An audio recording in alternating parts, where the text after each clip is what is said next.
वाढदिवस साजरा केलाय या खासदार क्रीडा महोत्सवात. कसा उत्साह आहे मुलांचा?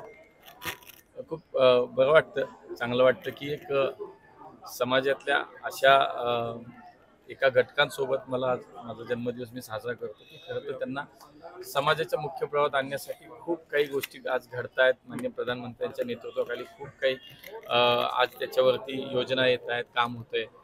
मी या शहरातील माझ्या दिव्यांग बांधवांसाठी तसं गेले अनेक वर्ष काम करतो.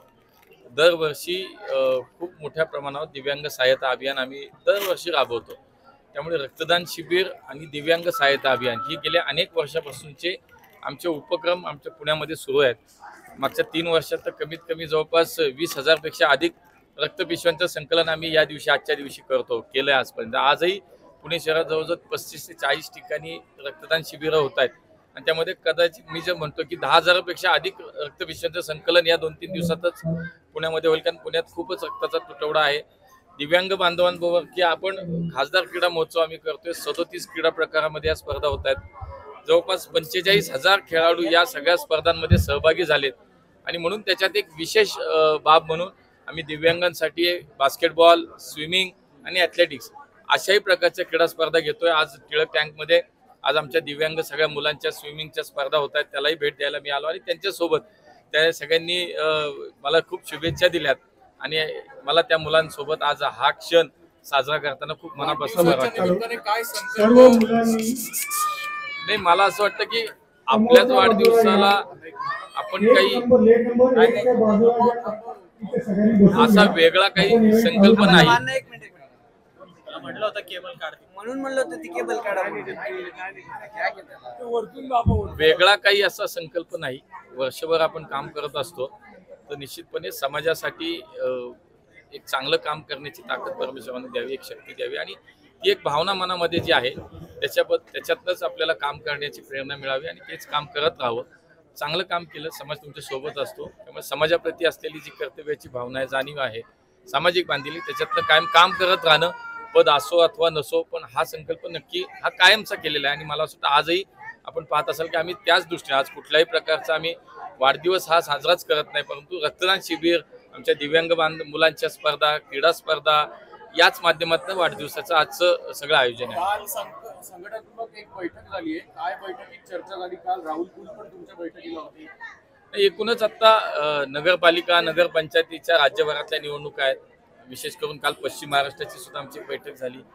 पुणे जिल्ह्यातल्या सुद्धा जेवढ्या आमच्या 14 आणि 4 18 या निवडणुका होत आहेत, 14 नगरपालिका, 4 नगरपंचायत, त्याच्या संदर्भातला आमच्या पुणे जिल्ह्यातले आमचे सगळे नेते होते.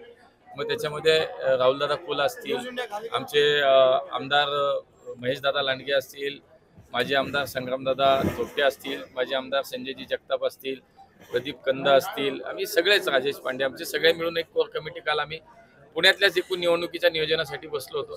निश्चितपणे मागच्या विधानसभेच्या निवडणुकीमध्ये पश्चिम महाराष्ट्रानं भरभरून यश संपादित केलं.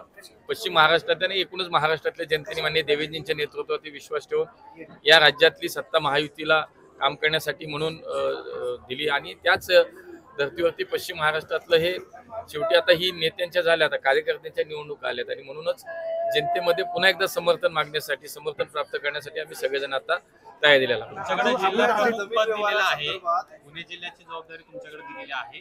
कशा पद्धतीने लढलं जाणार आहे? महायुती म्हणून तुम्ही आता या सगळ्या निवडणुका लढणार आहे? नाही, आता त्याच्यामध्ये सगळे वरिष्ठ नेत्यांची सुद्धा चर्चा होतीये, ते बसतील. काही ठिकाणी आम्ही युतीमध्ये लढू, काही ठिकाणी आम्ही स्वतंत्र लढू, पण निश्चितपणे एकमेकांमध्ये वेगळे जरी लढलो तर कुठे कटुता असणार नाही. जिथे कुठे होईल तिथे मैत्रीपूर्णच लढत होतील, पण शेवटी माननीय देवेंद्रजी, अजितदादा, शिंदेसाहेब हे एकत्रित बसणारच आहेत आणि त्यामुळे आमचे प्रदेशाध्यक्ष असतील, त्यांचे संघटनेचे प्रमुख असतील, ते सगळे एकत्र निर्णय जे घेतील, स्थानिक पातळीवर सुद्धा काही अधिकार निश्चितपणे आम्हा लोकांना दिले आहेत, तो साधारणतः सगळ्यांना विश्वासात घेऊन त्याचाही निर्णय आम्ही करू.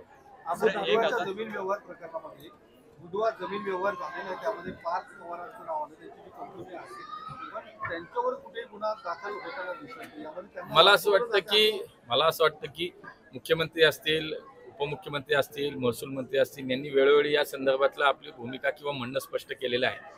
त्याची चौकशी सुरू आहे, काही लोकांवरती केलेले आहेत. जे त्याच्या चौकशीत समोर येईल ते निश्चितपणे माननीय मुख्यमंत्र्यांनी सांगितले त्याच्यावरती निश्चितपणे कायदेशीर कारवाई जे कोणी दिसेल होईल, त्याच्यामध्ये सहभागी असेल तेव्हा कारवाई होईल. तानाजी सावंत असं म्हणाले दोन्ही राष्ट्रवादी एकच आहेत. तुम्हाला असं वाटतंय का तुमच्याच मित्र पक्षातले एक आमदार आहेत ते, त्यांचं कालचं वाक्य खूप गाजते?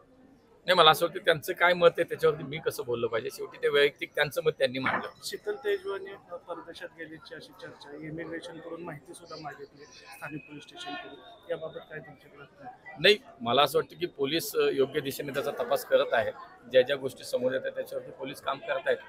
मला असं वाटतं त्याच्यात मी अधिक बोलणं उचित नाही, पण पोलीस त्याच्यावर कारवाई करतात आणि निश्चितपणे जे कोणी दोषी असेल त्याला निश्चित राज्याचे मुख्यमंत्री असतील, बाकी सगळ्या नेत्यांनी, अगदी अजितदादांनी सुद्धा सांगितलं की जो कोणी चुकीचा असेल त्याला कारवाई त्याच्यावरती होईल. पुण्यासाठी 1000 बस येणार आहे ही बस. त्या कधी पुणेकरांसाठी येणार खूप एक आनंदाची बातमी आहे की मागचे काही दिवस आपण सातत्यानं जो प्रयत्न करत होतो पुण्याची सार्वजनिक वाहतूक व्यवस्था सक्षम व्हावी म्हणून, मेट्रोचं विस्तारीकरण असेल, पुण्यातल्या PMPML सक्षम करण्याचं म्हणून भूमिका असेल, याच्यामध्ये खूप काही गोष्टी करत होतो आपण.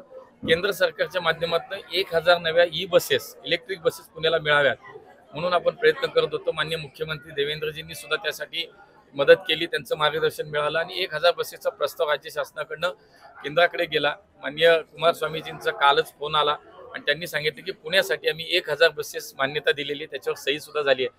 त्यामुळे पुण्याच्या या सगळ्या सार्वजनिक वाहतूक व्यवस्थेमध्ये खूप चांगली एक मला असं वाटतं हा प्रसंग किंवा घटना म्हणावी लागेल.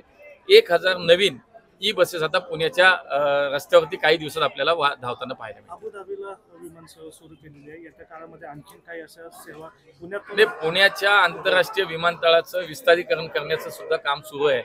आपण जर पाहिलं असेल तर नवीन टर्मिनल सुरू झालं, जुन्या टर्मिनलचं रिनोव्हेशन सुरू आहे. आज त्या दोन्ही टर्मिनलची मिळून जर क्षमता पाहिली तर कितीतरी पटीने वाढली आहे. काही इंटरनॅशनल या ठिकाणी सेवा सुद्धा पुण्यातून आता सुरू झाली आहे. मला असं वाटतं पुढच्या काळामध्ये अजून या विमानतळाचं विस्तारीकरण करण्यासाठी 300 ते 350 एकर जागा ही डिफेन्सची लँड असेल, खाजगी असेल, त्याचा एक प्रस्ताव आम्ही तयार केला आहे. तो शासनाकडेही पाठवलेला आहे. माननीय देवेंद्रजी त्याच्यावरती सकारात्मक त्यांची भूमिका आहे. त्यामुळे पुढच्या काळात पुण्यातनं अधिक चांगल्या प्रकारची आंतरराष्ट्रीय दर्जाची किंवा डॉमेस्टिक सुद्धा खूप मोठ्या प्रमाणाची एक विमान सेवा सुरू होणार आहे. त्यात पुणे हे शहर आता वाढलं, इतकं मोठं शहर झालं की एक IT शहर म्हणून, एक उद्योगनगरी म्हणून, शिक्षणाचं शहर म्हणून पुण्याची ख्याती आहे. त्यामुळे पुण्याचा एकूण विचार करता पुढच्या काळातले पुण्यातनं पुरंदरचं तर भूसंपादन सुरूच झालंय, पण पुण्यातनं सुद्धा निश्चितपणे आता पुढच्या काळात एक आंतरराष्ट्रीय सेवा मोठ्या प्रमाणात सुरू झालेली आपल्याला दिसेल. त्यासाठी आम्ही प्रयत्न करतोय. नवी मुंबईचं विमानतळाचं उद्घाटन झालं, आता प्रत्यक्षात काही दिवसामध्ये विमान सेवा सुरू होईल. त्यामुळे पुण्यासाठी पुरंदरचा एक पर्याय पुढच्या काळात आहे. पुणे विमानतळ आता जे आहेत त्याचं एक्सपान्शन होतंय आणि नवी मुंबईचं विमानतळ आता ऑपरेशनमध्ये आल्यानंतर पुणे आणि पश्चिम महाराष्ट्राला मला असं वाटतं एक मोठा दिलासा आणि एक मोठी सोय म्हणजे उद्योगासाठी, व्यापारासाठी आणि एकूणच सगळ्या प्रवासासाठी खूप चांगल्या सुविधा आपल्याला विमान सेवा उपलब्ध होतील.